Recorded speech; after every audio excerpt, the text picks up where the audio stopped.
What's going on, everybody? We're back with another episode of the Crane Kick Selects podcast. Tyler here. We got Jessica. We got Dylan. Kyle is tied up indefinitely. He's had his first kid. Like, big congrats to our guy Kyle. So of course they're busy And Lindsay. parents right now. Yeah, they're busy parents doing their thing. So we'll see Kyle at some point in the future when things settle down and he and his family are adjusted to this new life. Um, so yeah, we're there. Let's see. It's been a minute. We did another little off week.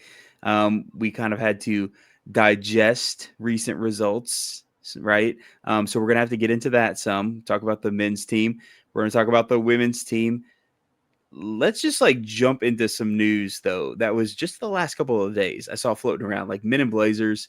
They posted something about it. I think like 2 days ago, and then today I noticed that the USL started posting and being like, oh yeah, it's legit, which of course it felt kind of legit with Men in Blazers saying it, right? They usually don't post bogus things. So this is something that has been in the works, right? We've talked about this on the pod before, right? That there is this shift to eventually getting us into a pro rel system with the USL. That's the goal. Like it's been no secret. There have been press releases about it. There have been major players in the USL going on TV shows talking about it. It's definitely something that they are ambitious about, wanting to make happen and make happen like what 2028 is last I heard, right? And I have not heard any adjustments to that date as of yet. So now, adding an extra layer of intrigue to this is now the league has brought in Tony Scholes to head up the new Division One league. So he's going to be the president of our new Division One league that's going to end up taking off by 2028.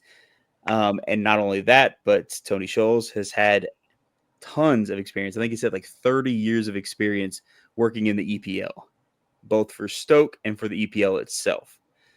Now, kind of adding to that, right? In the release that they announced Tony Scholes coming to be the president of that Division One league, they mentioned a couple of times that one of the big reasons why they're bringing somebody like him in is because of his expertise in a pro rail system and how to implement that and how to possibly make that work in our unique situation here in the US. Because obviously there's going to be a lot of moving parts, a lot of growing pains. It's not something we've had. Our infrastructure is very different. It's still evolving every day, and we're heading towards that. And he's supposed to be one of the main figures ushering us there.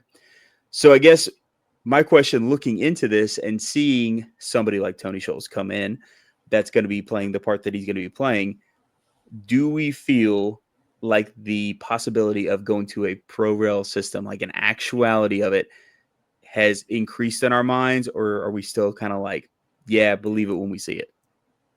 I've always been of the mindset that like it's going to be a thing when they said it was going to be a thing. Yeah. So I'm with it. I believe that with this like signing that they're definitely showing their intent, which is nice to see. So I'm all for it. Yeah, same. No complaints. Yeah. I would say like I'm still a little skeptical, still a little bit, because there is so much work left to be done, and we're really down to like 2 years. That's a very short time frame. And I know that work has been like going into this before now, right? It's not like all of a sudden just now we're bringing in Tony Scholes and now we're deciding to do pro rel. Like this has been part of the conversation for quite some time now. I think for me, I'm like 70%, maybe 75% confident that the USL is going to pull it off now, though. Whereas before I was maybe more like 50, 60%. So it's gone up a decent amount for me. I feel like we're getting there. I think maybe when we get some more like firm information, it'll feel a little bit better. But I feel like every day it's increasing, right? Every day they're kind of giving us a little bit more. I'm like, okay, all right, maybe we got this. can I ask you what your hesitancy is in this? Like, is it just Yeah. you don't believe in 2028, or you just don't believe that like altogether we're not ready for it? I am concerned about the time frame Okay. personally. I'm also concerned about so when you talk about pro rel, teams have to be equipped to make those moves up and down, financially, with their facilities, with like their ability to field players that can play at those levels, but still provide enough stability that all of a sudden you're not like just having a bunch of players leave the league, right? Because you drop down a level and they're like, "Oh, all right, now I'm getting paid way less. And I have this, and this happening, so I'm going to go leave and get another opportunity elsewhere," which might happen, right? But I think for me, it just feels so quick. 2 years is a long time, but it's also a very short time, and this will be completely brand new for us. And then when you look at things like Texoma, who just entered into USL 1 this year, self-relegating to USL 2 now, that is not a really good sign that we still have teams joining at this point that are saying, whoops, never mind. We actually cannot make it playing at the professional level. So we're going to take a step back. So I would feel better if we had teams that were consistently stable. And I know that's happening a little bit more at League One level than it is at the championship level. We've had instances of that at the championship level in the last couple of years, sure. But League One seems still so volatile. And it's like, man, until we can kind of get teams saying like, no, we're okay. We're stable. We're good. We can operate at this level. And we have teams that say, we have our own soccer specific stadiums. We don't have to worry about if we can or cannot play here because we're not renting this and things of that nature. If none of that was a factor, I would be like, let's go 100%. It's going to happen. I just feel like there's a lot of stuff that still has to happen in 2 years' time. And if you break it down into like soccer world time, that's just 2 seasons, two seasons, and that's it. And then we got to be ready to go to implement that type of system. So I think that there's just a whole lot that has to be done before I'm like, yeah, okay, we're ready for this. I And pieces of us might be. Sorry, I good. I no, I totally get your reasoning, and everything you said is completely valid. And you're right to have those feelings, because like you're putting your trust into millionaires and stuff, and like I don't trust them as far as I can throw them. So there's that. But also the the reason I'm thinking that it can happen is, like you said earlier, they've already probably worked out the framework, right?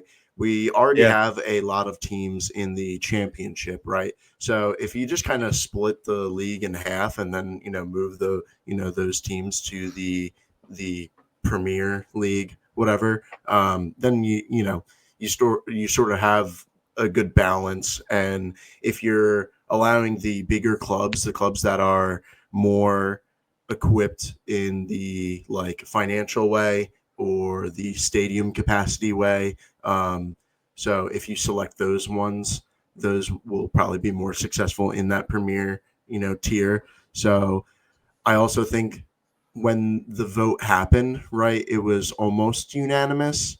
Yeah. So with that, I do believe it is those owners saying that we will put money into this and we will try to help us get better, because if you own a team, you don't want them to lose in the promotion relegation world, because that would mean you're going to lose money yourself, and you could potentially lose your ownership in the club.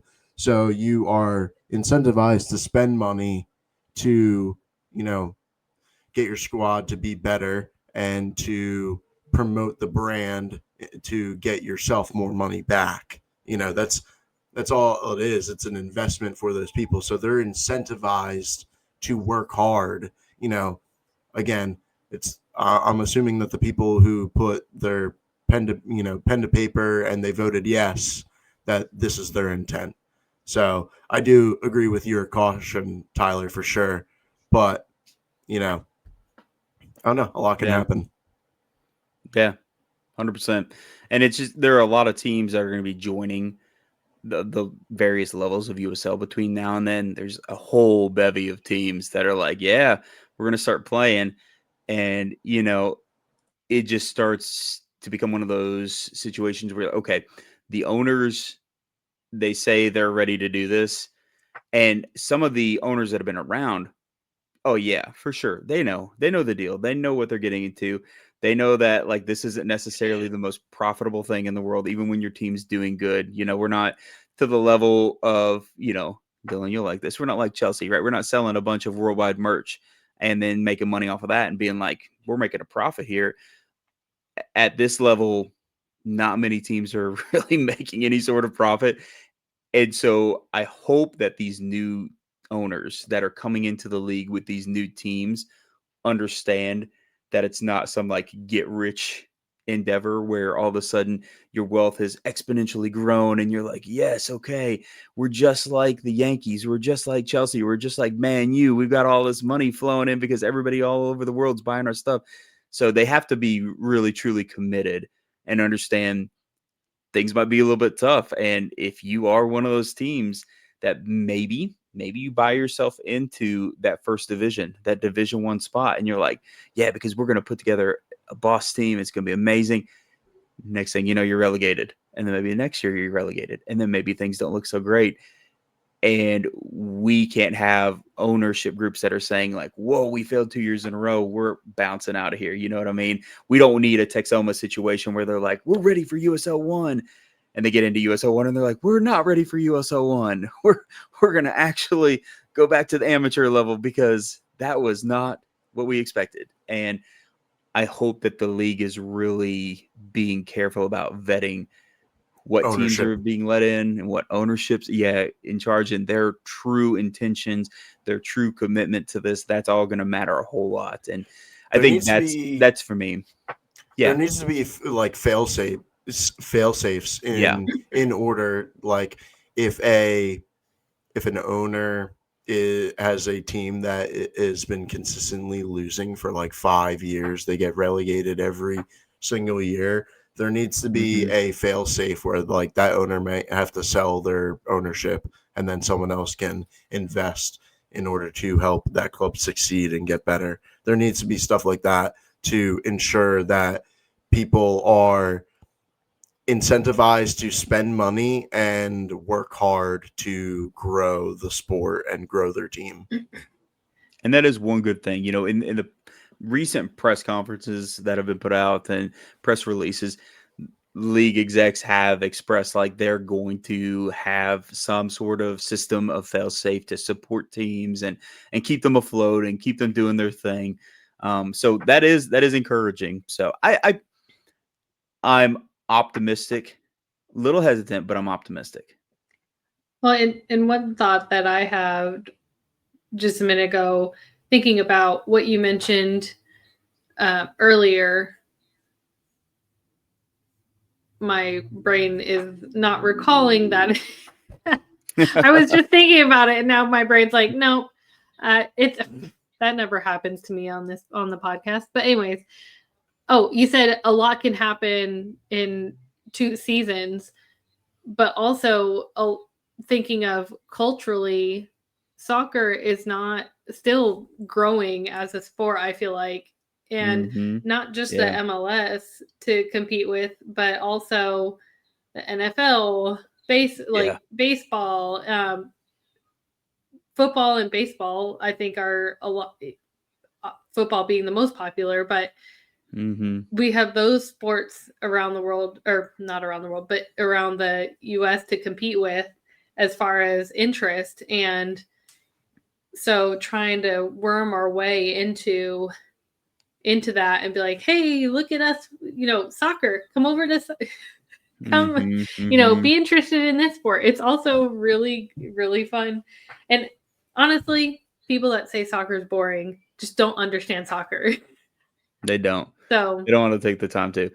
Yeah. We've already been over this. My favorite is I literally had somebody the other day argue with me that like soccer was boring. And I was like, what sport do you like? And they're like, baseball. And I was like, oh my gosh, I'm not talking to you right now. I'm just not talking to you. Like, we're not doing this. Sorry if you like baseball, but I think we can all admit you stand a whole lot in baseball, or you sit a whole lot in baseball. Like, I think you can admire the sport and say it takes skill, and also still say that. But you're right. It's a great point, and there's just a lot of layers of work that need to be done. And I think that if we do make it to 2028, the real catch is it has to be done right, because if we mess up, if the USL messes up in 2028 with the implementation of this because it's rushed or it's halfway done, everybody's going to just automatically be like, nope, we're not doing that ever again.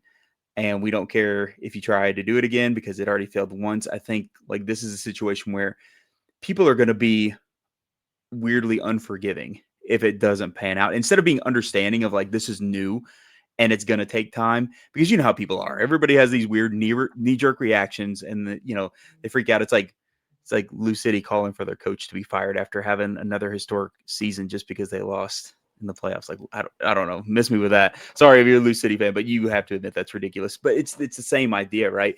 Everybody just automatically wants to throw it all out the window, and it's like, if we can convince people to at least be patient and understanding of like, we got what we need. It's going to have a couple of little issues, but we'll smooth it out. But I think we'll have to implement it in a way that it feels 85% ironed out. You know what I mean? I mean, I think they're doing a very good job with the Gainbridge Super League, and their implementation of that. So, I mean, they've already started, Yeah. a top tier league. They can do it again.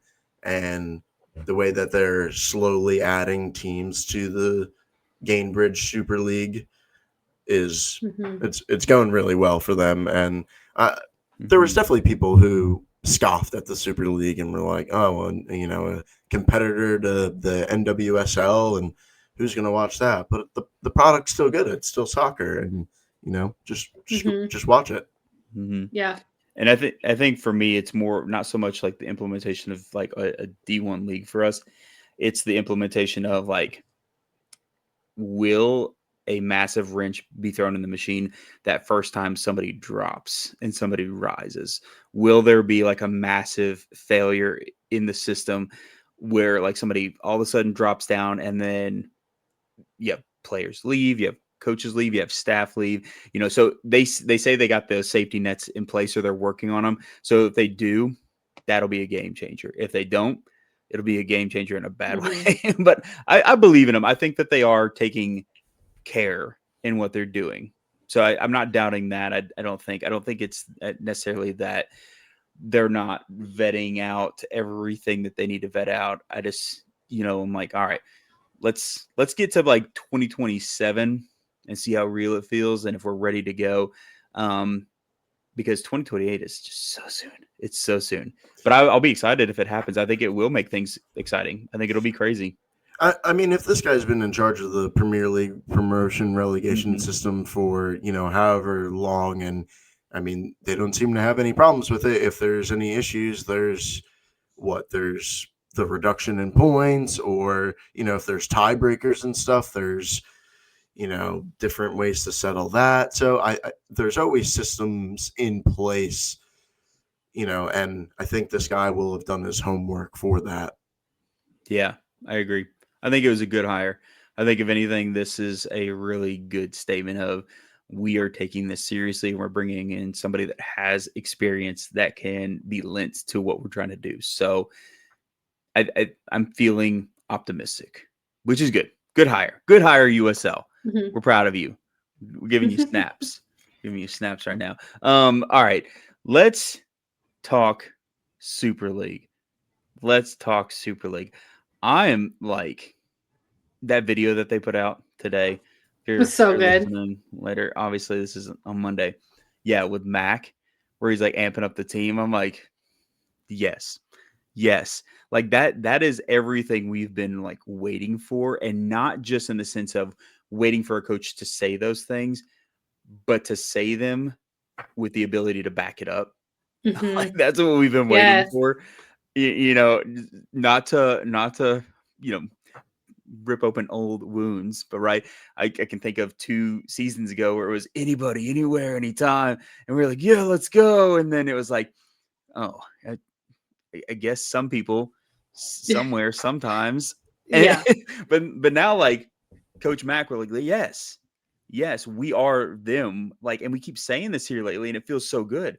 Like, I'll never tire of being the broken record that brings us up, that each week we are proving that we are the team to beat. We are the team to beat.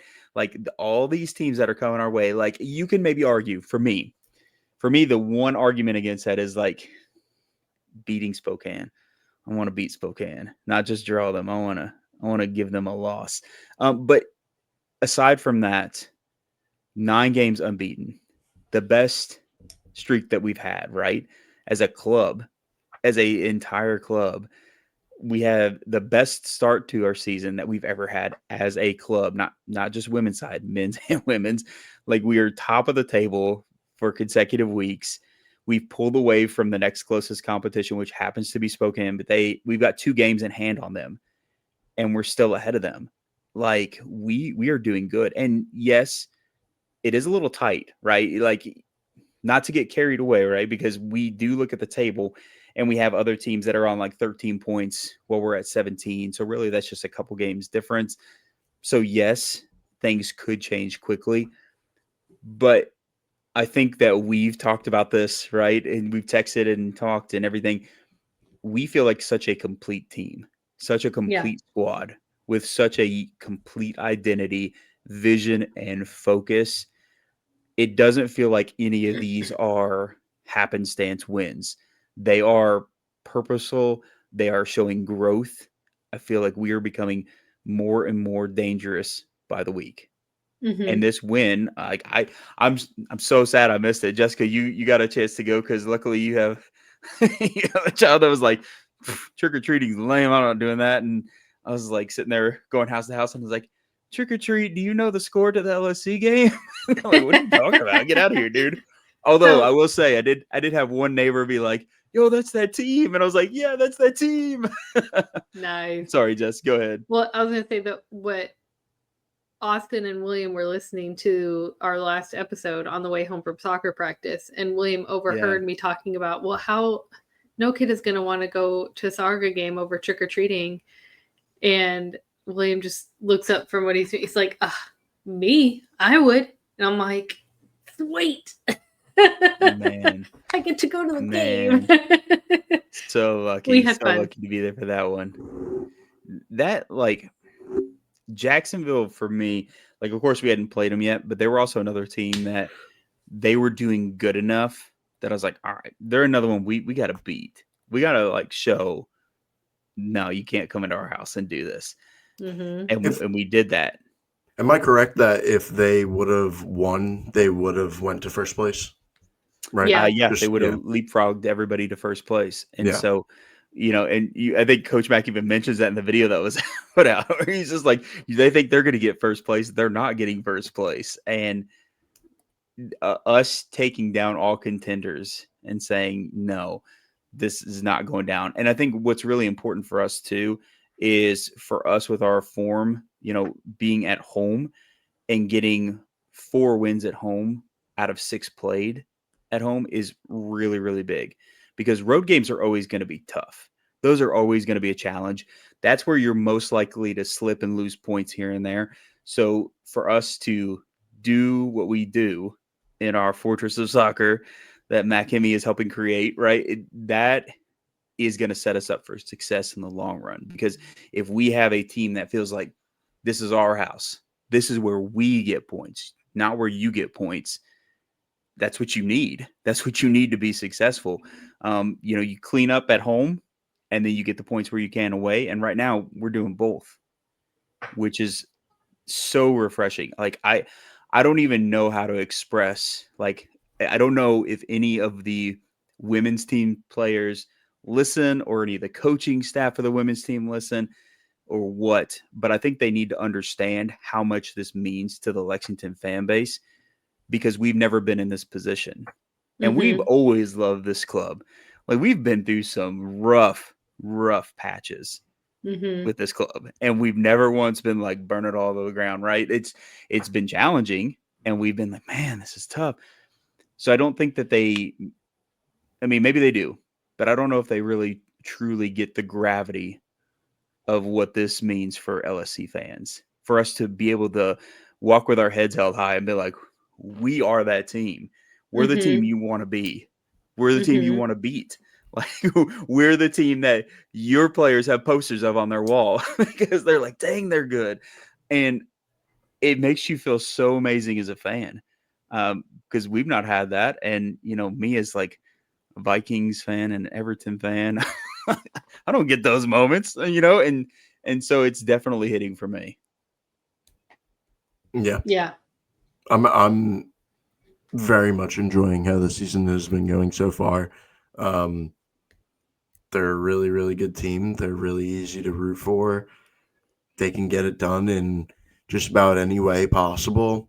I said it on the last podcast that it's just crazy and a testament to like how good the roster is that we're having so many different people getting involved at all times, whether it's the passing, the assists or the goals. It's always like a rotating cast, you Yeah. know. So any time, anywhere, anyone, for us can get it done, it's really nice, like you said, Tyler, to actually feel confident in your team that they can go in and get it done in any game, really. Like, I genuinely feel confident in this team that we can win every game.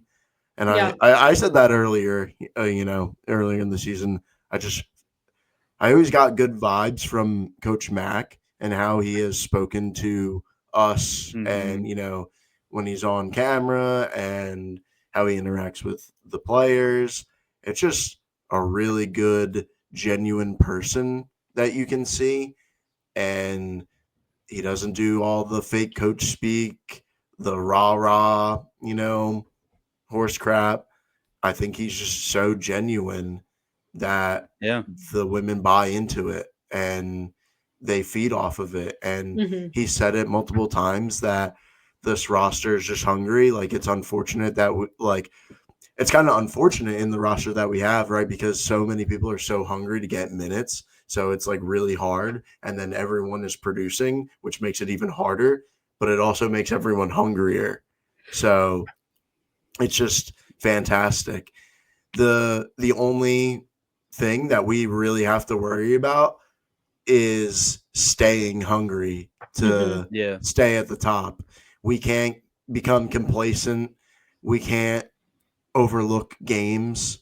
If we start to see games in the second half of the season or, in later into this fall half, and we're playing against inferior opponents, we can't overlook them just because of their record.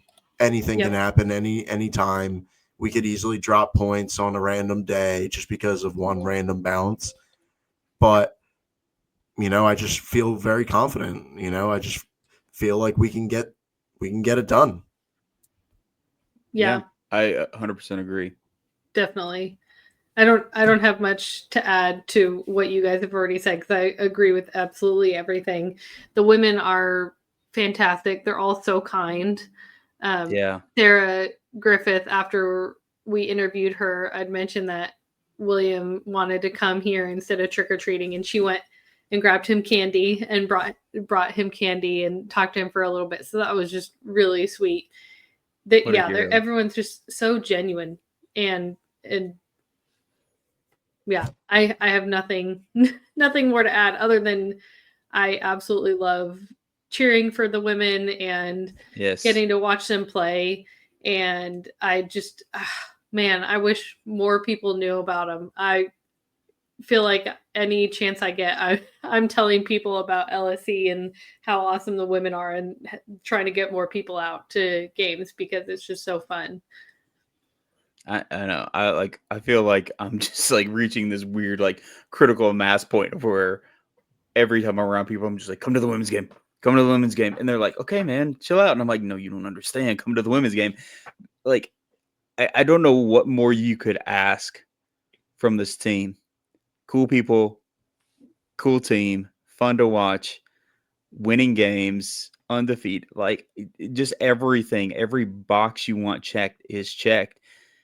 And I like my biggest regret is more people aren't coming out to these games. And Right. it's crazy, which is it speaks to the greater system as a whole, right? Unfortunately, people are jabronis about women's sports. It sucks. Like Yeah. it hurts me to no end how many people write off women's sports. And I'm like you can't even dribble a ball and you're like going to be critical of women's, like come on now, like they're playing at such a high level, there's no, like it just The don't even get women me would smoke started to get them me all in like take my blood the pressure medicine talking about it. the talent Yeah, that they have just like doesn't even compare, So it's Yeah. silly. I agree with you, and the Tyler. ego isn't there either. They're just such cool people. Like it's everything is great. I want to see it grow, and like this is primed to be something that can really, really blow up if people actually will catch on and people lean into those ticket packages, right? Because we already talked about how now if you're a season ticket member going forward, at least until like the second half of the season, you're going to have women's tickets. You need to attend those games. You might as well, right? And I know the weather's not always great. Our next home match is the beginning of December, but I'll bring a blanket. Like, I'll bring you a blanket. Don't worry. Like, I'll throw blankets everybody can see if you'll come out, because it's worthy of our time, And Dylan, you make a good point too. If maybe we're getting more grounded, we do have to stay switched on. I do think this team gives me the vibes that we will stay switched on, because Mac and his crew doesn't seem like the type to rest on laurels. I don't think that any of the women will be less hungry, because they all feel like just more. It's more. What's that like wrestler? I'm not like a real big wrestler guy. Anna Medina would probably know. We talked to her Heck at if I matches. know. The dude that's would always yell like "Feed me more." Like that's like the mascot for this women's team. Is like, we want more wins, feed me more points, and I think that we can get there. I really do. And I will say we need those little gut checks every once in a while. I think this game, for as awesome as it was, we had a couple Those of 2 gut goals. checks. Yeah. We had a couple of gut checks because they did not get those goals with the strength of their own hands, Gave right? them That to was them. right. We had a little bit of a mental lapse a couple of times. Yeah. And we gifted them a couple of goals. Luckily, we were up 4. So it ended up being kind of a moot point besides goal differential, which we still have the best goal differential in the league. So whatever. It's insane. But yeah, I think that maybe was about as forgiving of a gut check as you could get as a team. And I think that, and I hope that everybody was like, whoa, we kind of switched off a couple of moments there, because those were literally the 2 only mistakes that I like saw. Like when I'm watching that, like everything else, I'm like, well, that was good. That was good. That was good. That was good. And then I was like, oh, both of those, we need to clean that type of stuff up. But it's going to happen in games. It happens. It is what it is. And I think that everybody's going to dust themselves off and move on. I mean, that's what you do with this sport, and you can't beat yourself up about it, because anything can happen any given game. And at the end of the day, we got the win. At the end of the day, we're a strong team. We're not slowing down. Anybody, anywhere, anytime. I don't know. We need a cool like slogan for Coach Mac. Get like a Mac Hemi shirt. I just want a Mac Hemi shirt. Just like a picture of Mac on there. Like that picture. Did you guys see that? Like it looked like he was writing his next album, where it's in like the dark and he's like writing on the notepad. I'm like, that is like the sickest album cover I've ever seen in my life. We need like a picture of it as like a fake album cover and About put it to on drop a the t-shirt. hardest mixtape of all time. Yeah. Yes. Or just writing out the rhymes to your downfall. I don't know. Like we gotta get something rolling with like that. That was We such need a a cool photo. Fortress of Soccer shirt for sure. Yes. Ooh, yeah, that's a good one. Right. Or yeah, we need something good. Or on the more funny side, since he goes by Mac, doing It's Always Sunny in Philadelphia. I don't know, trying to pull something from that show because they have a Mac. But The gang wins the league. Yeah. That'll be like in a season shirt. When we do win the league, we'll all get the gang wins the league, and then it says Mac and the rest of the team on it. That'd be perfect. And then just randomly Danny DeVito in there. Because why not? I love it. Love these ideas. Yeah, we've got a really long away stretch, though. Unfortunate. I'm super bummed, especially where I had to just miss 2 the games, Halloween right? match. Yeah, but it's a whole month. It's one whole month True. before they're back home. So it feels like eternity. But they'll be back in December. It'll be okay. Just in time for us to play a couple games and then go on a long break again. And then us have to have Right. withdrawals with no soccer at all, like Oh my no gosh. LSC soccer. But then that'll be like right around the time that everybody's like, what players are we signing? What are we doing now? You know what I mean? It's Mhm. always like that ramp up time for preseason for the men's team. So that'll fuel That's us. true. But I'm we excited won't get for ahead of ourselves. the cold December games too. I really am. I'm not saying Mhm. that like people are going to be like he's lying. No, I'm genuinely excited. I love the cold games. Except for the ones where it's 30 and raining. The rain definitely. I don't like the rain. Being wet We had and a few of cold those. sucks. Yeah. You guys remember we were all like sitting there. Oh like, yes, huddled Why is it together. raining when it's 30 degrees? What's happening? And we tried to sit under the overhang and it was like blowing at us. So we're like, Yes. okay, none of this matters. Pass me I my remember, hot like, chocolate. yeah, like Tim was trying to be like, I see you guys under the overhang because he's standing out in like the railbird section. I'm like, buddy, it's just as wet. Like this is not any better if it makes you feel better. Yeah. So just when the wind's blowing, you will not be protected from the rain. If you I don't got Austin a heated vest. So, and I'm contemplating looking into one of those for myself. Nice. That sounds pretty rad. I feel like they'll Get a make heated vest for everybody. more We'll get bearable. custom heated vests. Yeah. No kidding. No kidding. All right. You guys want to talk some end of season stuff for the men's team? Or super quick, since we did it last, I don't know if it was Dallas or Fort Lauderdale, where we voted on our favorite goal. Oh, that's easy. Which one? Is anybody going to choose any one besides the Griffith? Yeah, that one was like an But you're all right, time. That was like potential Banger. goal of the season. Banger. I mean, that is true. I will say though, the perfect placement of Hannah Johnson's service to Kat Berry for her header was also really fantastic. That was sick. That was sick. But that Sarah Griffith was Yeah, there's really nothing like being able to roll it off the post like she did and like the perfect height on it too. Like there was nothing wrong with that ball that she put. So that's true. I genuinely I don't know if there will ever be a goal this season that will beat that. Like the standard is extremely high. That's true.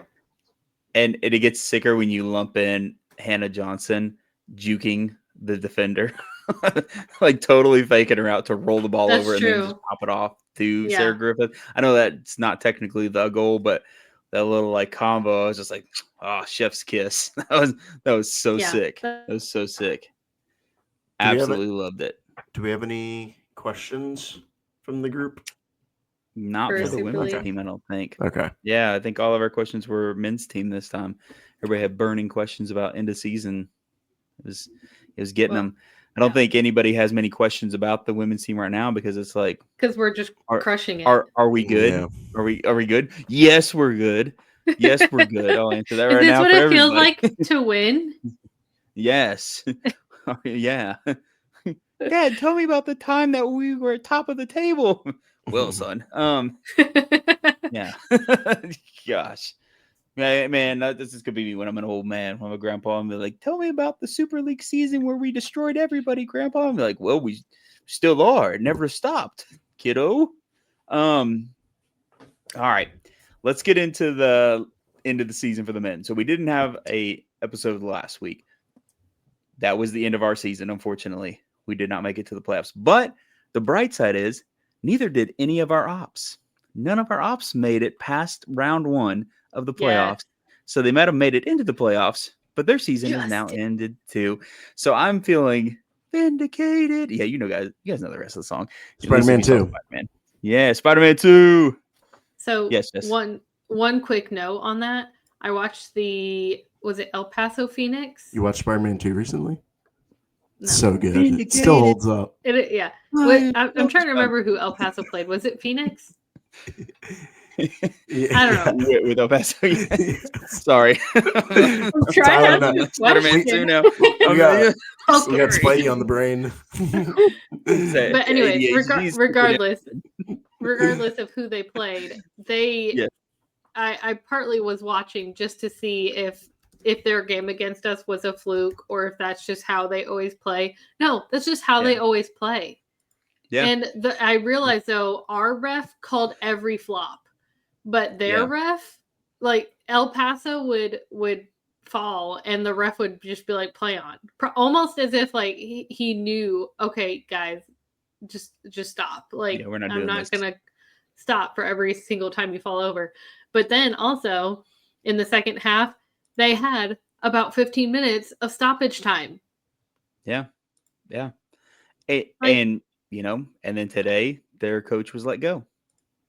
So anyway, sorry, I hate to like rag on somebody when they lose their job, but at the same time, like if that's your coaching style, you need to figure your life out. Thanks. You need to figure your life out. That is such a lame coaching style to impart upon your team. So that's my salty 2 cents right there.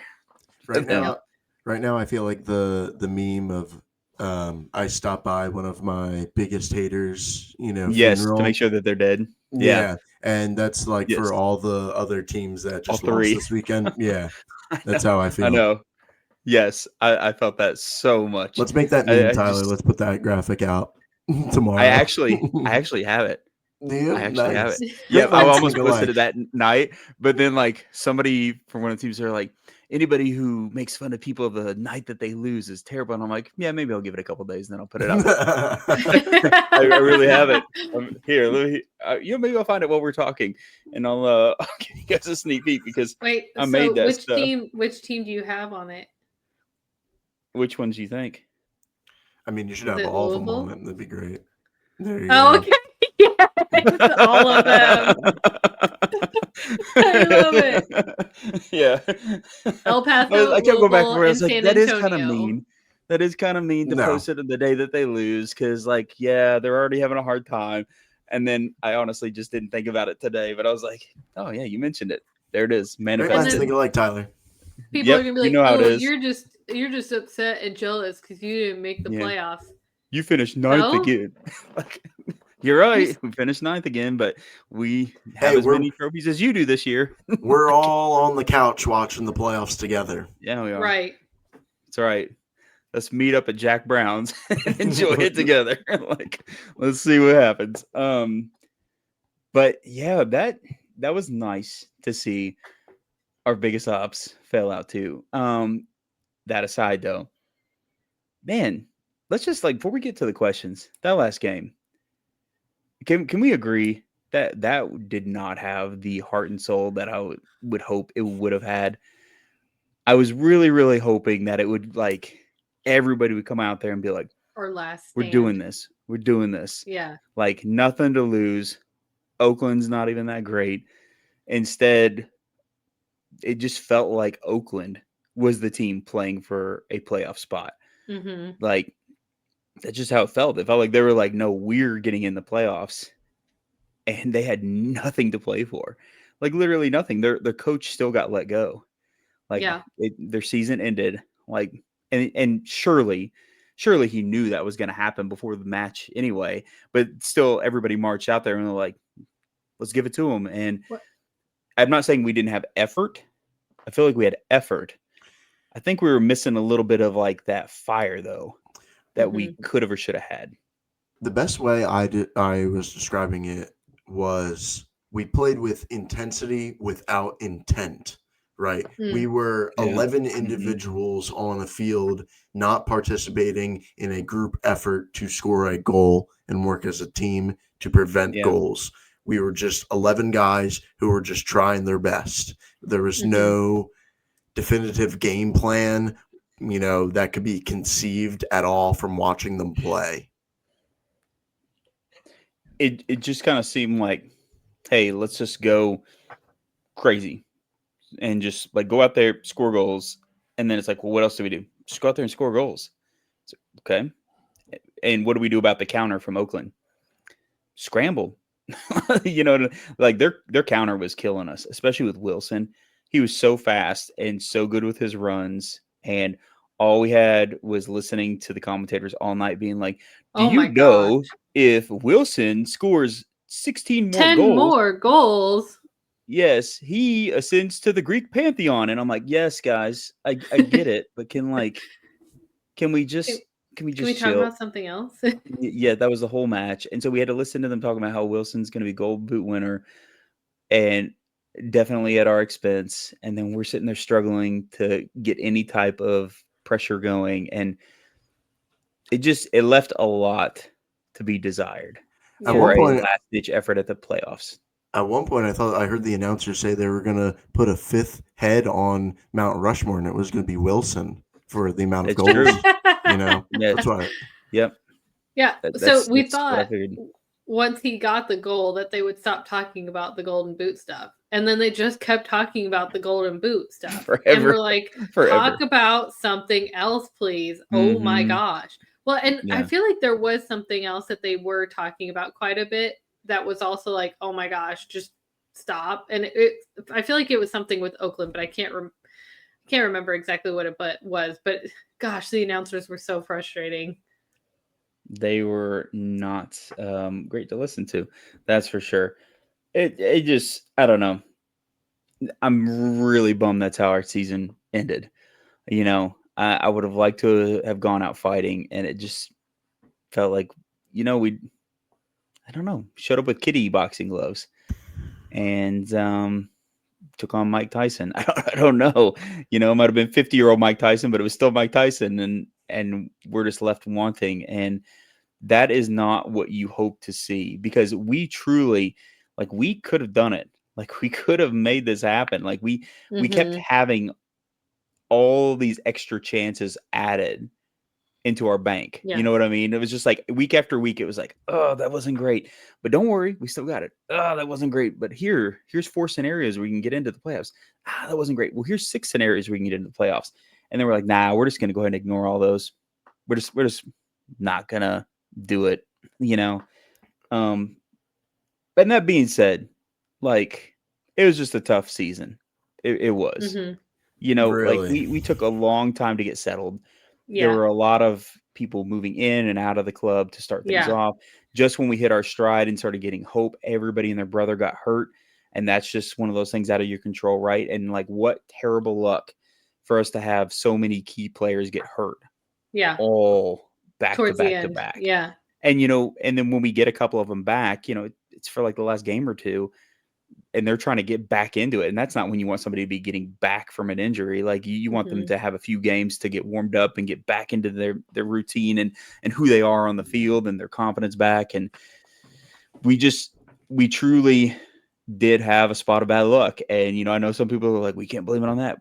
Well, you kind of can, Yeah. because you cannot discount how many people we were missing that were part of our starting lineup for that last, Right. fifth of the season or so, that we really leaned on, and now all of a sudden they're out of the mix. And by the And time they I got back, really, done. yeah, and I don't know about you guys, but I really truly believe, like in my heart of hearts, that if we had most of them, let's say maybe we were just missing one, right? Maybe if one of those injuries happened, but we had everybody else for that stretch, we would be in the playoffs right now. Or at least Mhm. have made it into the first round. You know what I mean? Like maybe not this exact day, but we would have for sure been in first round. We would have not been fighting for our lives to scrape into the playoffs if we had kept just about everybody healthy. But that's not how it played out. And I guess you can't really live on ifs, because at the end of the day, who knows? We could have had everybody healthy and things still play out this way. Um, I just having another year finishing 9th feels like a bummer, you know. Um, it, Going from here, for me, I'm okay. Honestly, this is like an unpopular thing. I am okay with the idea that we missed the playoffs in our first year in the championship just because we made the jump. We had a brand new coach. We had a brand new team. The team was in flux, all these other things. I'm not really okay with the game we played that kept us out of the playoffs against Oakland. Mhm. That's the place I have a little bit of issue. If we're just like going crazy, as hard as we can, and we end up here, whatever. I don't know that happened against Oakland. I don't know. I think next year though, you pretty much have to make the playoffs, even if it's a Mhm. first round exit. For me, I feel like it's time. Year 4 as a club, it's time to make an appearance at least and say we're here. I don't want to be one of these clubs that's been around for half a decade plus and has 0 playoff appearances to our name, especially with Mhm. like the talent we bring in, the money we Mhm. spend, the talent we bring in. It's astronomical compared to some clubs, and some clubs are still making it happen. And so going forward, we've got some thinking to do about how we handle the things we do. And I think really where that starts is having consistency. And we've said this all of us have, right? I think that's kind of been one of our biggest flaws. If you look from season to season, is just leaning on consistency. We've not really built a lot of it, right? Man, it's hard for me to really let the injury thing be the excuse for us because of the reasons you just mentioned, Tyler, where we try to go after these high profile players and we spend a lot of money, and just the way that we are building the roster throughout the season, that they're always like adding pieces and, there's always moving parts, right?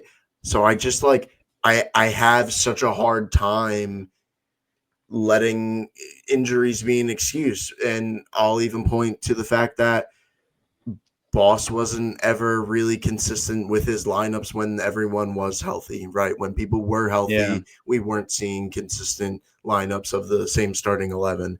And we weren't, when everyone was healthy, we still weren't seeing the greatest results of all time. Yeah, we start to put together a few wins, but that could have been with anyone, that could have just been a fluke of anything. So I, Yeah. I just I really have a hard time saying that injuries are the reason for our downfall. I really think it comes to the consistency of just the club. As we always say, we have to have consistency, and there's just so much movement in our club, on the men's side throughout the season. They're trying to get deals done mid-season that they thought were going to be done prior to the season, and Yeah. it's just too late. At that point, you just Right. kind of have to work with what you have and just go with it. And we never made the most out of any situation. There were games that we were up and we blew. There's just Mhm.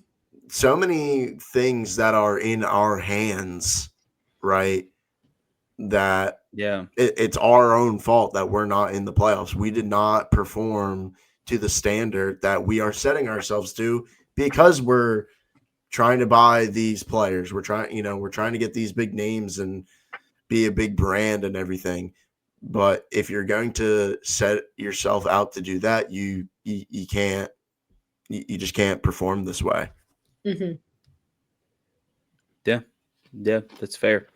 And I think what weighs it down even more, and we've talked about this before too, is where we like shipped off all of our year 2/year 1 guys because we decided that they, um, for whatever reason, didn't have what we needed. And I still think that there were some big mistakes in that decision to just say, none of you guys have what we need. Whenever it's like, well, just because they were part of the teams that didn't make it to the playoffs doesn't mean that they were the actual cause or even one of the symptoms. You know what I mean? Like we've said it before. Like there are plenty of players that we have that maybe they make an impact when they're with this particular team and surrounded by this particular talent. And I think that was a tough pill to swallow in some ways. And and looking at personnel, like if we want to kind of get into that, let's kind of like jump into one of the questions that we had. So our guy Eric, he asked us if we could go back to the beginning of the year and give Boss and Door a do-over for the signings they made at one position, which spot in the 11 would it be? So basically, if you're like, out of every position on the field, which one would you be like, hey, if you could find an upgrade or a replacement, what spot are you looking at?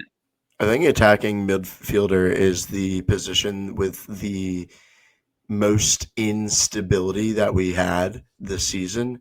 And I feel like if we had someone really adept at that position, or someone who's just like a pure creator of some sorts, the biggest,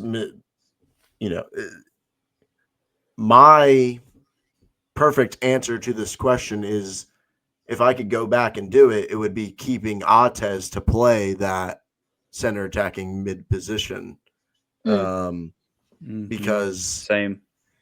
I mean, same. How many times did we have to frickin' say? I mean, the guy is just really good, and if you put him on any team, he's clearly very good, and he's scoring like the same amount of goals that we're scoring in like less amount of games, right? So, like comparatively to like the striker position for, a Jago and Burke compared to Atez. Yeah, he matched them both. Exactly, with less games. Because he was like injured and stuff to start the season. So I think that's really the biggest do-over that I would do, is just like, hey, do not let Atez out of this building. Mm-hmm. I think for me, I like Ajago, I like Burke, but I think I'm going striker. There were 27 other players in the league that outscored both of them. And we had like a ton of players in this league that reached double digits.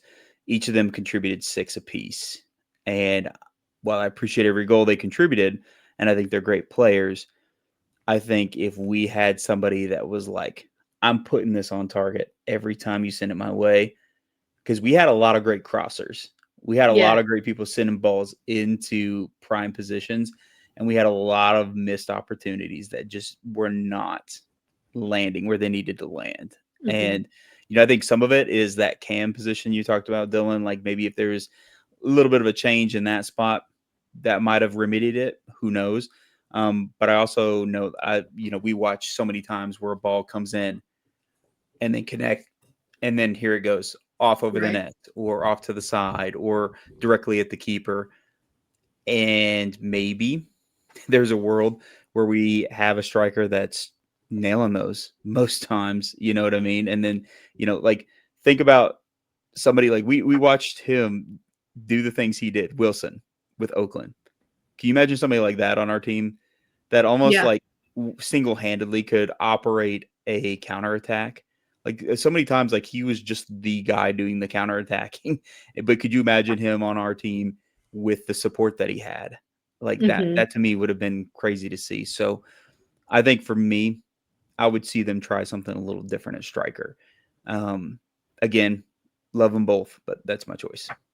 Yeah, I was going to say striker too, for similar reasons. Not saying they're bad players, but there were just so many times where, and you can only count on the defense so much. Yeah. To the point where, okay, we're getting the ball out, we're giving it to you guys, now do something with it. And so I think, and there were so many, I feel like we had a lot of games where we were getting a couple goals, but just the defense was working so hard that the other team was able to ended up being able to outscore us. So I don't know. There's only so much you can do but you gotta score goals. Yeah. I totally know what you mean, Jess. I've mentioned that before. Like you need the offense to give goals to the defense to let them off the hook so they're not like clenched the whole time. You know, like Right. you need to Yeah. give your defense some insurance that they can get Count it on you. done. Yes, exactly. And our offense never really did that. And so there was a lot of games where we didn't score too many goals, and you know that Yeah. you know Especially early on. Early on, when you guys remember that giant stretch where we just weren't winning and nobody was shooting the ball. Like Yes. whether he Oh my played gosh. again, and I know anybody with the team listening is like, please stop saying this. But again, whether he's playing cam or he's playing striker, Otis would have shot the ball. He would have shot the ball. He would have shot that. Like we just needed somebody in the first part of the season that would shoot. And again, that might not have been the players. That might have been more the tactics, right? It might have been like, don't be wasteful with your chances. Shoot when you're sure. But you know what? Sometimes you just got to let it rip. You just got to do it. You know, you just got to let it rip and see what happens. Sometimes chaotic is the nature of soccer. You know what? You need to lean into the chaos every once in a while and just say, you know what? I'm putting this into the universe. Let's see what happens. And sometimes it's okay to be clinical and very surgical and very like, oh yeah, okay, we did this, and now it's time for this. Cool, whatever. But have a healthy mix of both. And, you know, we were most successful when we finally started leaning into that methodology of, you know, okay, if you feel it, do it. You know, like we had some games where we were playing really great. And, you know, it's like that heartbreaker of a Sacramento game there towards the end where like the first half, everybody was just like doing these crazy moves. And the synergy between all the players was insane. I was like, what is happening right now? This is like choreographed. Yeah. But it felt like choreographed. I felt like I was watching a movie or something, freaking Blue Lock. And but then it just like puttered out. But we need more of that. Yeah, exactly. So, all right. Well, in any case, let's kind of like transition into thinking along those same lines, though. Okay. So, with us being where the season is over, like we're finished for the year, right? We know what that means. There's going to be turnover of some variety, some shape or format. Some teams are already getting a roll on this and saying, hey, we've parted ways with our coach. We've parted ways with this player. We've parted ways. You know what I mean? Like everybody and their brother. We have not announced anything. The only thing that seemingly feels like it's been announced unofficially, and again, it's very vague, is Sargent, right? Even his post was vague. It wasn't like, hey, guys, I'm for sure gone forever. But it very much felt like, thank you, Lexington, I'm out. You know what I mean? Even though he didn't say it. It's like he said it without saying it, which shouldn't be too surprising because he was always going to be on loan, right? We'd never secured that deal, at least as far as the club, you know, not announcing. And so it feels like his loan is being recalled or it's come to its end. So now he's returning to Houston, but who knows? It does feel like we're not having him return based on that. But you never know. Another deal could be worked out. It could be that we end up getting him back for another loan or maybe something permanent. But as of right now, none of that seems to be in the cards, at least not to anybody's knowledge that I know of. So that's a huge blow to the team. First off, I know I get a little sidetracked there, but it was worth mentioning that, you know, Sargent was a key piece for us, and we definitely felt it whenever he was out of commission.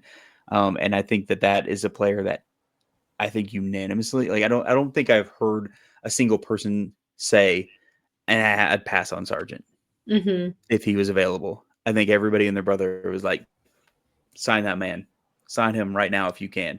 Like whatever has to happen. If we need to give, you know, naming rights to Dylan's firstborn and say, Houston, you got those rights. let's make it go down. Oh, Houston Sweeney. I don't know, whatever it is. You will not be good with my wife. You will make an enemy. Sounds pretty good. Which one's better, Houston Sweeney or Firmino Sweeney? Just weigh your options here. But so somebody asked us, like, okay, whether Boss stays or not, this might change the question, right? Because people are wondering, they're like, okay, every year we get rid of our coaches. And each year that we've gotten rid of our coaches, we've not been in any worse or any better of a position, which is fair. So, of course, everybody's speculating about it. So, Tim had asked us, like, hey, if he stays, if he doesn't, either way, how many players do we kind of feel like are in the mix for returning for us? That's tricky because I do think the answer changes based on what we learn about Boss. Like, it's the team's been dragging their feet about saying one way or another, which could just mean talks are going on, like who knows. But I think once we find that out, it'll be pretty easy to guess how many are staying versus how many are going. Because as we saw, lots of people on the team had connections with Boss prior to Lexington.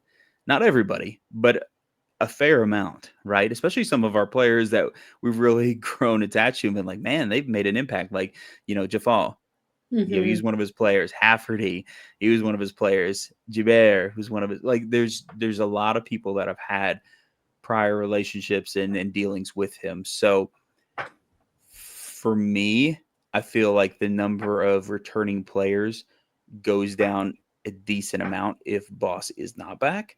I feel like if Boss is back, we retain more. That's just my feeling on it. I would say like a healthy guess, if I'm kind of like split in the middle, I'd say we see like 12 to 14 returners. That's kind of like what I'm feeling. And then we build off of that. That's kind of leaning heavily on the idea that Boss is back, though. Yeah. Like you said, it's very tricky to say one way or the other. Yeah.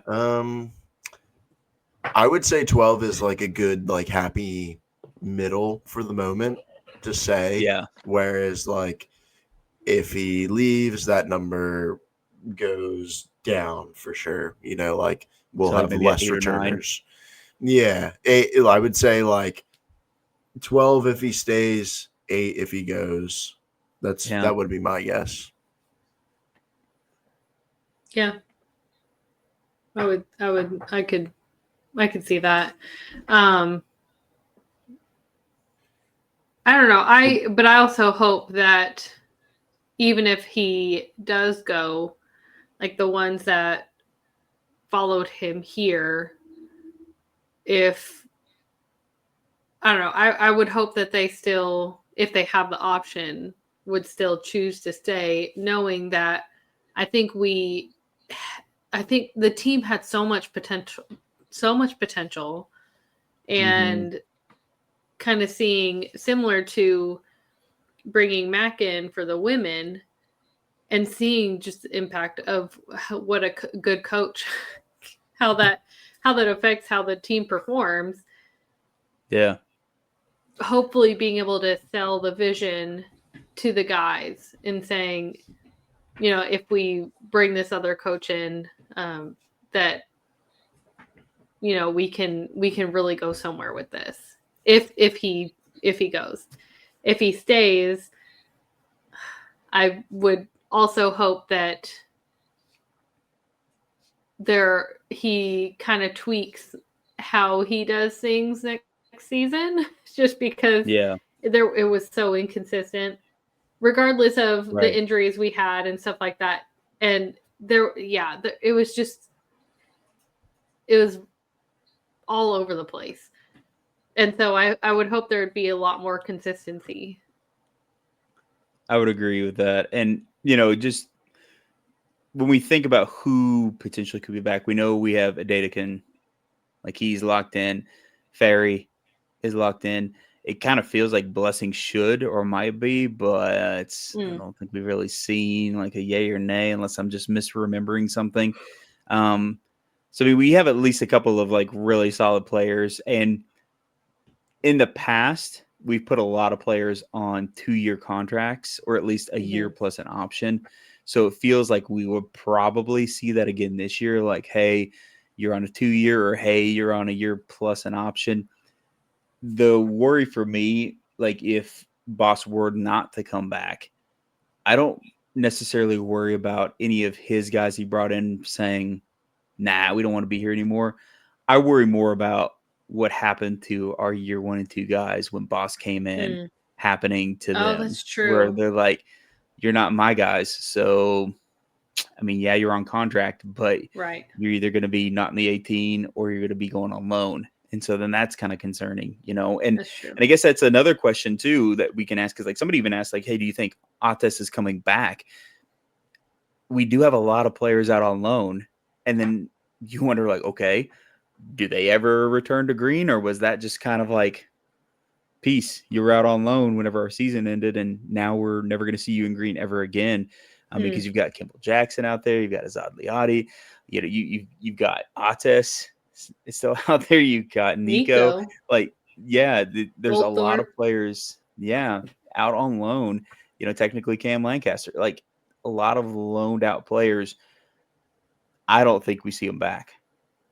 I feel like if we had recalled them, we would be seeing them back. I think this was like a soft goodbye from the club, and it sucks because these players that we put on loan, I'm like, man, you know, but who knows? I mean, you never know. I don't know what dealings are happening behind closed doors, but this very much felt like a soft goodbye. And like, that's what kind of sucks for me, especially with our year 1 guys like Nico, like Kimball, like Ates. They were the type of players that I feel like deserved to be here at the end of the season if they were not in our future plans, at least for the fans to be like, all right, we got a proper bye. We got a proper chance to see you out there on that field and say, see you later. This feels like such a bummer of a goodbye if they aren't coming back, because they did so much for our club in those early days. And now it's just kind of like cutting ties just like that, fading off, you know? And I could be wrong. Maybe there's some machination somewhere where we see them again. I just don't get the sense that that's going to happen. I don't get the sense of that either, Tyler. I agree with you.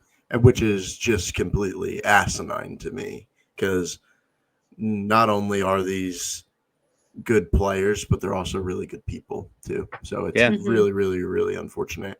And yeah, I really worry about us, soft firing these, the next set of people as well, where are they just coming in and they're going to be, sent off to wherever for the next, head coach to not like them, it's just all kind of messy how we're handling it. And honestly, like, after the way this season has been, like, I don't know where we stand with every single person and their contract. Some people we may have, like you said, signed to multi-year contracts. Some people are maybe just on 1 years.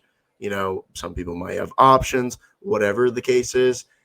After this season, I just don't have like a connection, maybe the word is, but like, I don't necessarily care about any of these players that are this on the roster. Like, if they left, if we let any of the players, you name them, right? Name a player, right? I will say, I honestly don't care if they leave, because just how the season's gone, and like, it never felt like they were playing for us and the club. And, there were so many times when just, I don't know, it felt like guys just playing for themselves and for their own career and not really playing for the badge. And, there are guys that the fans felt that way in Sargent. He got voted on by the Railbirds. He got the Golden Horseshoe. And this is going to be like another year where the Golden Horseshoe player is going to be gone. Yeah, and it's just like, it really sucks that the fan favorites are people who excel and then people who don't stay. It's people who want to be here and really try, but then we will make moves to like not care about them and will shuffle them out. I just feel like we're really in a dirty business on the men's side. Like we're really playing with some things that I don't really like how things are going. The way that we're treating players is not cool. We're moving too many people mid-season. I've already mentioned that being a big problem. But then, good players like Goldthorpe and Stauffer, and they're leaving mid-season. And why is that? Are they, what's wrong with the club for those reasons? Yeah. I just don't like what we're doing. It's not good business. Yeah, I agree.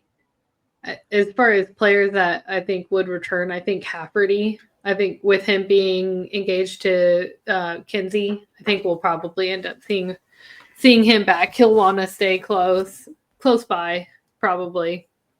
Yeah, I would imagine so. And I think we did have players that cared and players that did try to make connections in their own ways. I just think it just felt way different. Anybody who was around year one knows that the feeling's been getting different as the years have gone on. And I think that just kind of, unfortunately, has been a bit of a symptom of rising levels, because to be fair, players that have played at higher levels, those higher levels might not have that same like kind of grassroots, oh man, we're psyched to be here, feeling more of like, this is my job. I'm going to move on to a bigger club at some point, whatever. I think maybe that's a little bit of a symptom of what's happening. But, I do feel heart from people like Adetikin, Ferry. I feel they play with a lot of heart, Hafferty. Like, I think we did have a lot of guys that were like playing for the badge. I just feel like, maybe the club as a whole missed the mark a little bit on like the community outreach with the men's team. I feel like they've leaned really heavily into it with the women's team, but the men's team, it was kind of like hit or miss. You know what I mean? And then whenever they did send players out, it was players that like you would never see on the pitch. Yeah. They were like injured or had just been recalled from loan. And that was cool. And I appreciate them doing that.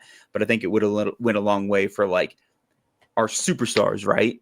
to be out in the community and being like, oh man, did you know that, this player stopped by and like, I just saw them score a goal yesterday, or this play, I think that would have been really, really amazing to see. I just hope next year sees lots of stability in some way, shape, or form, because part of me worries that where we had success with Mac coming in after the horrendous mess of a year with the Super League team last year, like there were so many things that kept happening to the women's team that it was just like, oh my gosh, like I don't know how they managed to play through it all. I think having Matt come in and then be successful has the potential to trick the club into thinking like, oh, they can do it again. Yeah, it does work. It does work. Yeah. See, we'll make it. But I'm like, oh, hold up. Mac was like try number 652. And he's like a diamond in the rough here, like in regards to what we've been doing so far. So let's not lean on that. I want us to try and start building an identity. And we asked for this last year too. Like we need it to be like, all right, maybe that didn't go the way we wanted. Let's try again with some tweaks. And then you know what? Maybe you get through year two. Year two, the same coach, mostly same squad. It's not working. Okay. Maybe then you start saying, I see what's going on here. And then you make those big changes. So I just really, really, really hope when we start getting information that it's information that makes us feel like, okay, we're going to build out this foundation. Not let's jackhammer the foundation into bits and then pour a new one. And then build a brand new house, and then like just do the whole process over again. And that might happen. That may very well happen. Who knows? So maybe like on a lighter note, from all of the speculation on people leaving and coming back, and who should and who shouldn't, everything else. So we had a question about what our favorite moment from the men's season was this year. Like, what was our top moment from this year's season? Probably had to be the game against Hartford Hafferty's goal. Yeah. I don't know. That moment was just like Those good vibes. really, really awesome, and it Yeah. felt like a good atmosphere at the stadium when it happened, and the vibes were really high. Like after that game, we felt pretty good. Obviously, how the season,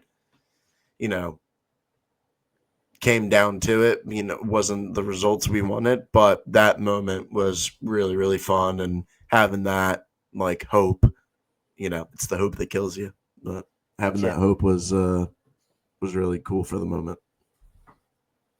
That's fair. Bullying Southern Indiana. No, I'm just kidding.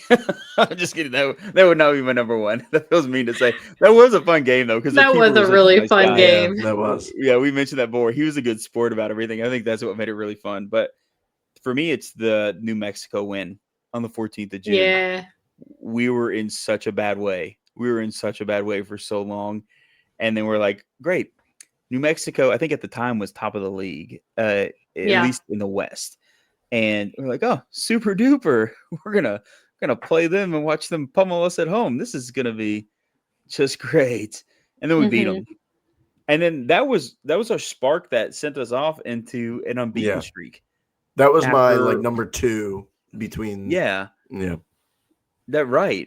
And it was and it was a packed house too. Mm-hmm. I think to that point, it was the biggest crowd we had up to that point. It was the biggest crowd we had achieved. And so to get that type of win against a number 1 opponent in front of that big of a crowd for the first time ever, the energy was just through the roof. And like everybody, I think, was just in disbelief. Like, we did it. We got a win against a super strong opponent. And then that's really what catapulted us into what we did. I would say like maybe an honorable mention for me, even though we lost, was the Lou City matchup at the Stables. Yeah. Just because like the experience of it all, like it was super cool to see like Lou City fans, Lexington fans interacting in such cool ways, and it being a very healthy rivalry, because sometimes like online you see the unhealthy sides of it, especially like from having to perpetually be online with our accounts and stuff. You see like the unhealthy sides of those things, but in person, it was a very healthy rivalry. It was all fun. It was an amazing crowd. It was our biggest crowd ever. It really showed that we can have something special between our two teams and it be like the belle of the ball, right? That whenever they do these special, like, all right, we're sending our best broadcasting crew and we're putting on the best network, like that could be us. Like we're one of those teams that could be out there at the forefront with Lou City, and then us both have a mutually beneficial situation. So that's an honorable mention for me. Sorry, Jess.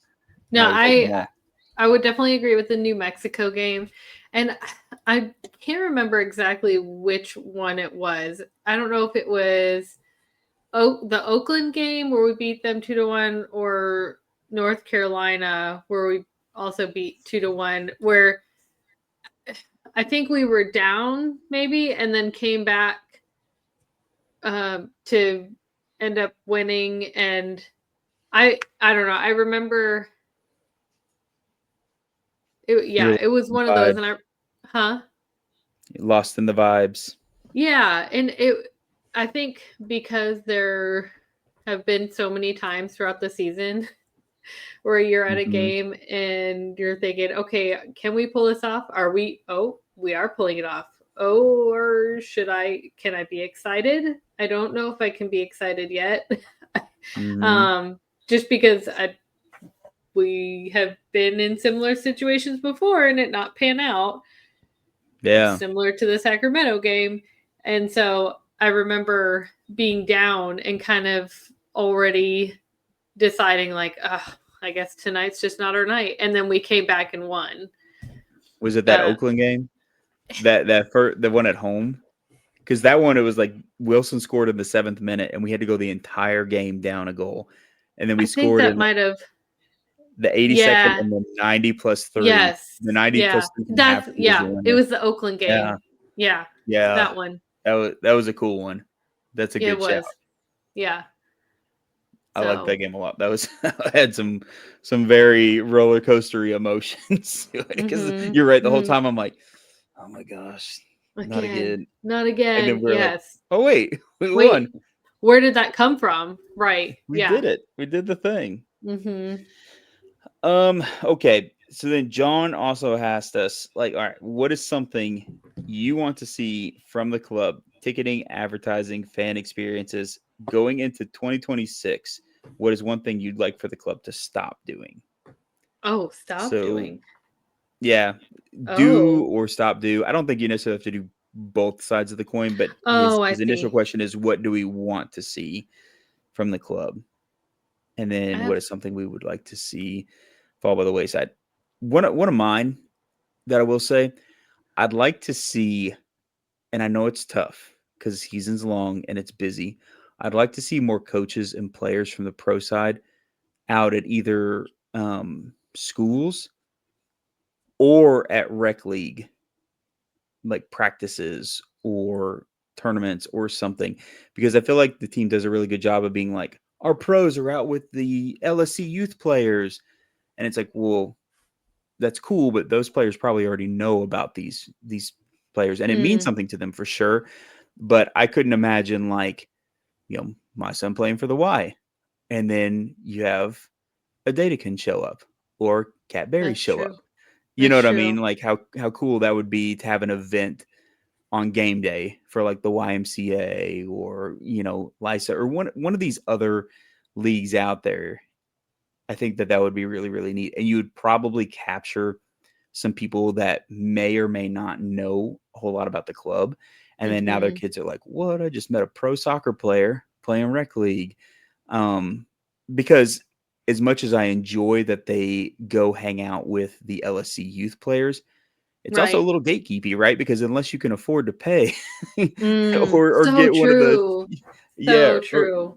right, then your kid's not one of those kids getting that experience. And Right.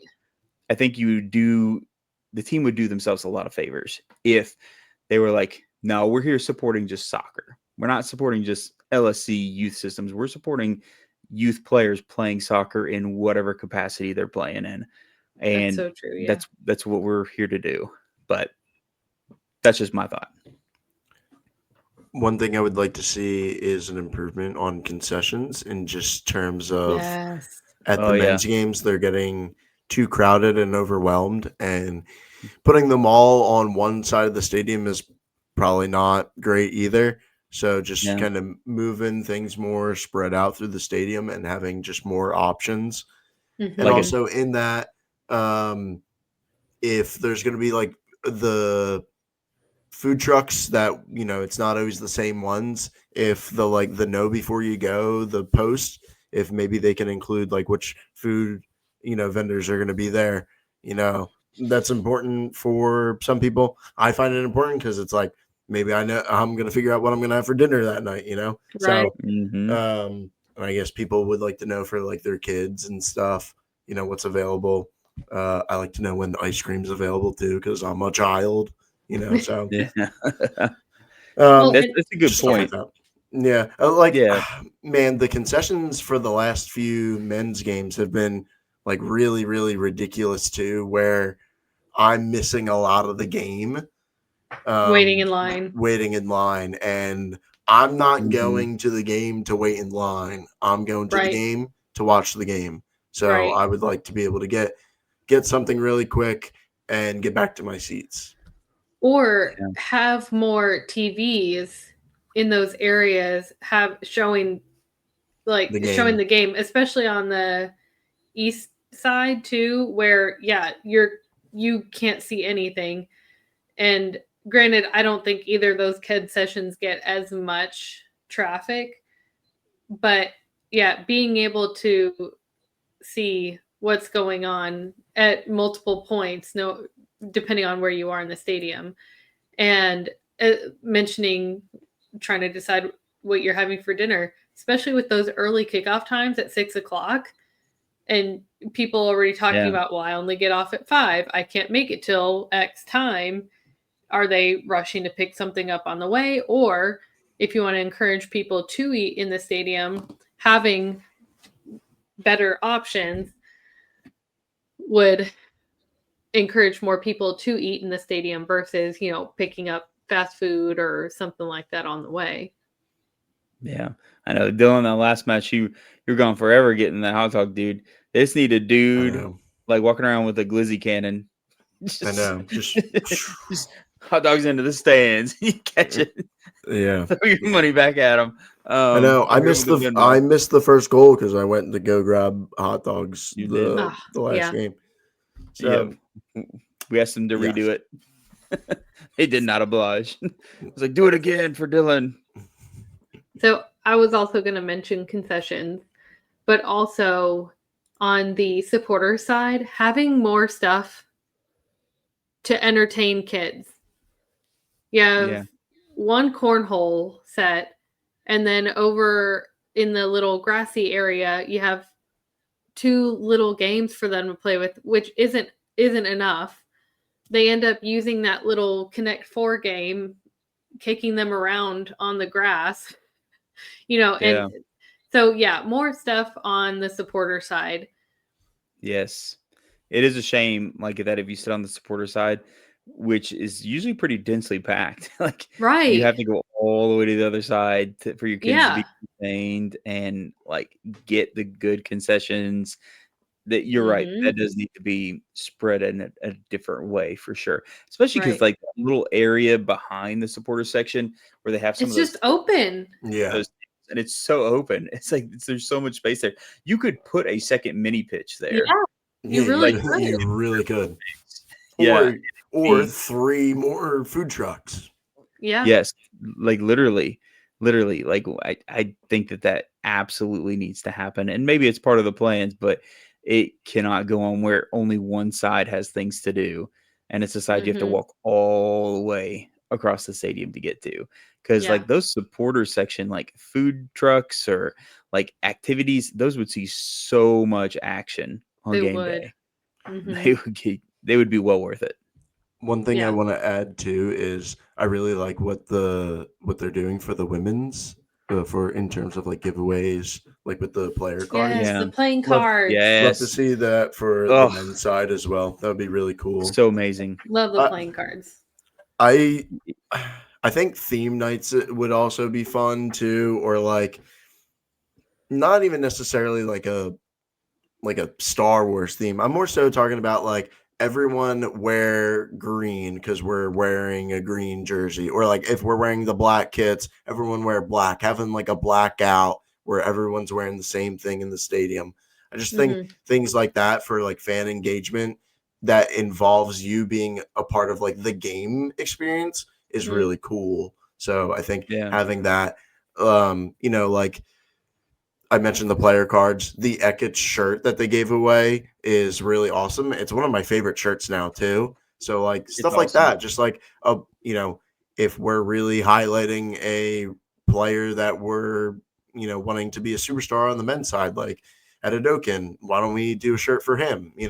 I think that would be cool. Mhm. So Or more halftime stuff, like they did during Frisbee the dogs at college halftime? night. Huh?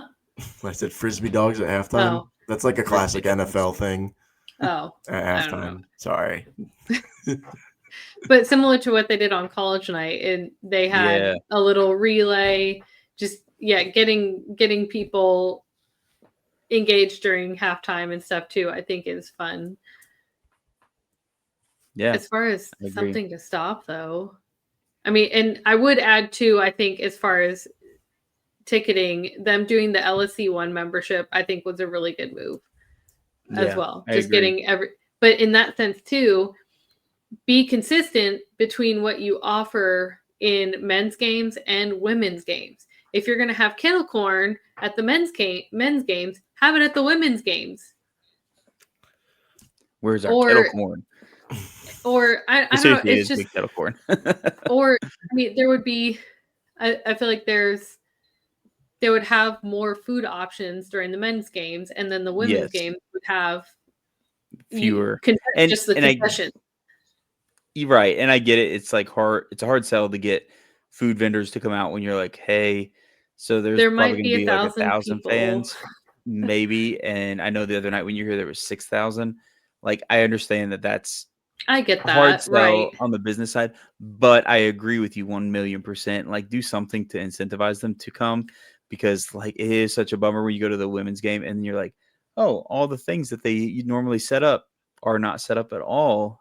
And then we wonder why nobody's coming to the women's games, because if you finally convince somebody to come to the women's game and the experience is lesser, Right. then They're of course they're they're gonna be like, less likely to want to come. Yeah. yeah. So you're 1,000,000% right, Jess. And there was a basketball, travel basketball hoop shooting trailer thing, and I Oh yeah, was talking with the owners of it, and they're like, "Is this what it's normally like out here?" And this was during the Halloween game, and so I tried to explain it. Well, Halloween night, and and it being a women's game, that's kind of a double whammy there as far as attendance. One, yeah. the women's games are already low attendance, and then that also being Halloween night. And then the men normally have a lot more, but yeah. So I know we harp on the hoping the attendance for the women's games gets better, but yeah. But It I think would be that's one nice. thing is consistency, similar fan experience for both games. Mm-hmm. Yeah, it's true. And that thing would really go a long way. I'm not saying it's going to make attendance heads and tails above where it is now, because again, the true problem is people once again like thinking for whatever reason that women's sports aren't worth their time, which is insane. Like, I'm not going to get into that, but I think that you need to do anything you can, even if it's just grabbing 5 more people every game that are like, all right, yeah, I'm coming back. Even 5 more Yeah. every game, it's going to build, and you're eventually going to get there. It's just going to be a slow burn.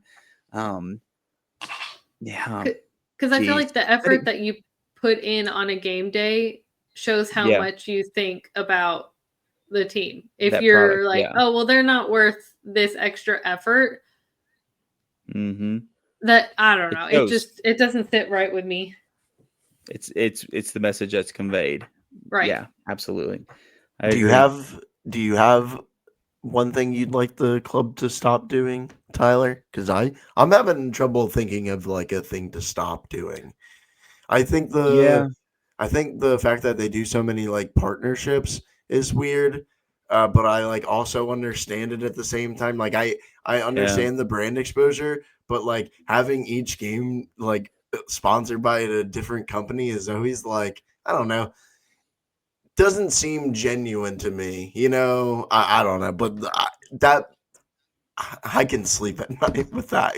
Yeah, yeah, because that I get. That's just Yeah, like a business move. It's just like, yeah, we'll yeah. shout you out if So I get that. I really can't think of something that I would want them to stop doing. I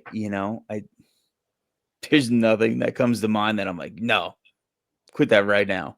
Yeah. Somebody's listening right at this moment, and they're like, but what about that one thing? And yeah, I know. I guess I'm just not doing enough to channel my inner old man yelling at cloud. But like, I think that I'm in this stage where, unless it's just something that just rubs people the wrong way by nature, try whatever you can. You know what I mean? If it's not something that's off-putting in a weird way, if it's just like, you know what, we're trying different things like the card giveaways, which I've been begging the club for forever.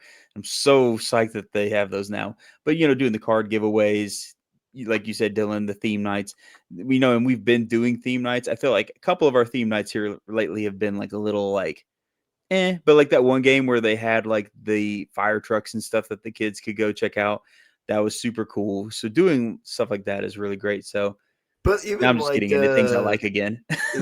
the like, I'm not even a Taylor Swift person, but like having the Taylor Swift night and then like them doing the friendship Yeah, yeah, bracelets, I yeah, think That was that's like cool. that's cool. So if we do like yeah. K-pop Demon Slayer, Hunter. night, yeah, sorry, Get it right, um, Dylan.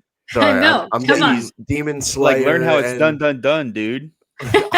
I'm getting my anime mixed up. Is this how you were born to be? Like, God. Man. Let's show them how Never it's going done. up with Oh, that wait, you already attitude. did that one. Yeah, I can keep going. I'll just that's let you okay. keep going. Is that what it sounds Yeah, like? that's fine. Yeah, it is. And, I just really appreciate you validating me, Jessica. You're my idol. Anyway. Dylan, we'll see what Dylan's answer is to like theme nights and see if he can be our idol. Yep. How many more songs? That is the halftime show. It's Dylan dressing up like one of the Sasha boys doing the performance out there for your idol. This is it. We got it locked down. That's no, Jessica's joking. Just you got this, Dylan. You just gotta like do the choreographed moves.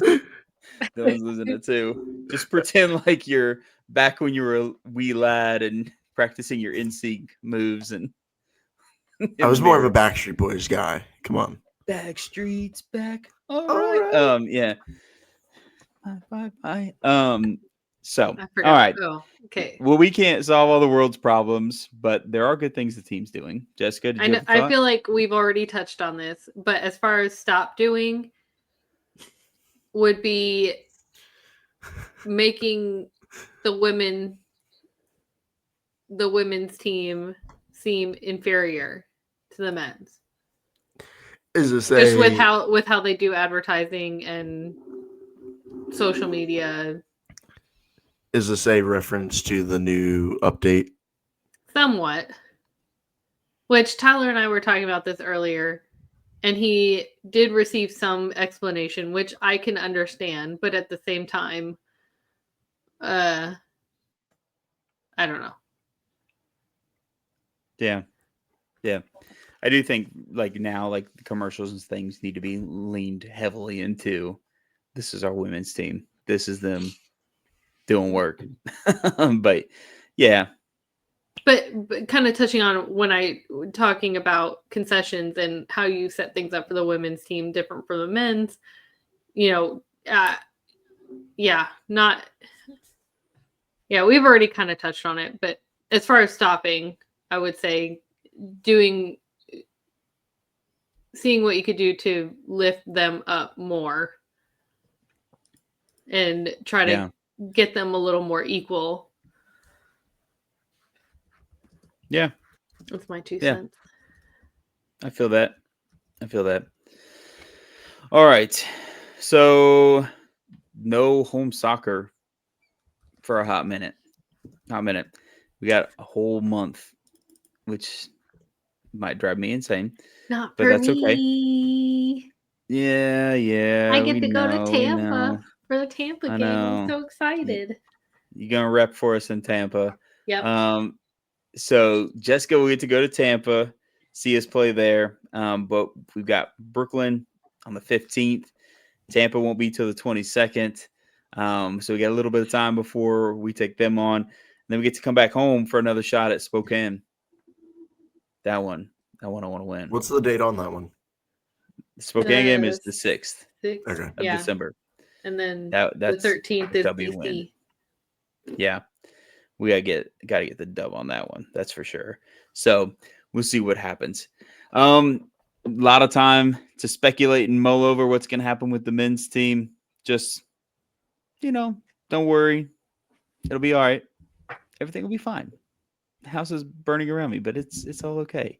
No, it will be. News will come before we know it. I just, my advice to everybody that's stressing about the men's team and who's staying, who's going, what's happening, just like take a step back for now. Enjoy the women's team and what they're doing, and just like let yourself reset in that, because at this point, none of us have any control over what the club's going to do personnel wise.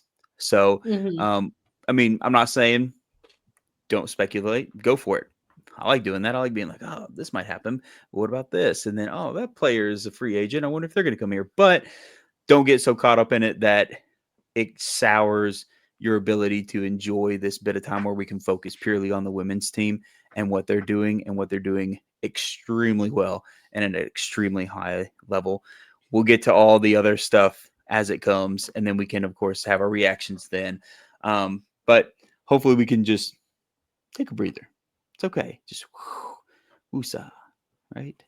Say it's All like right. expect the unexpected and then like just like let it be. You know what I mean?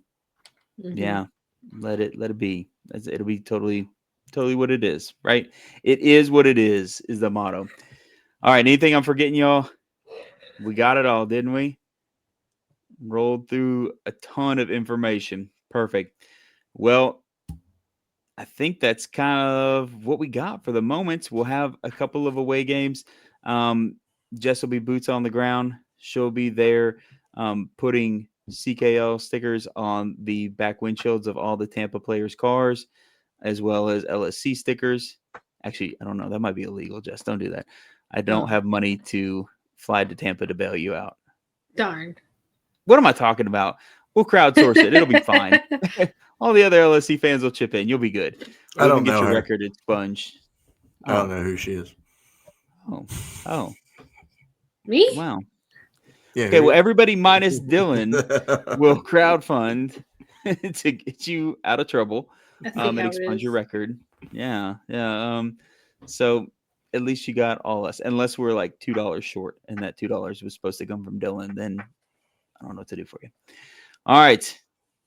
Until next time, hopefully it won't be so far in between the next time you hear from us. But you know what it is. Come on, you greens.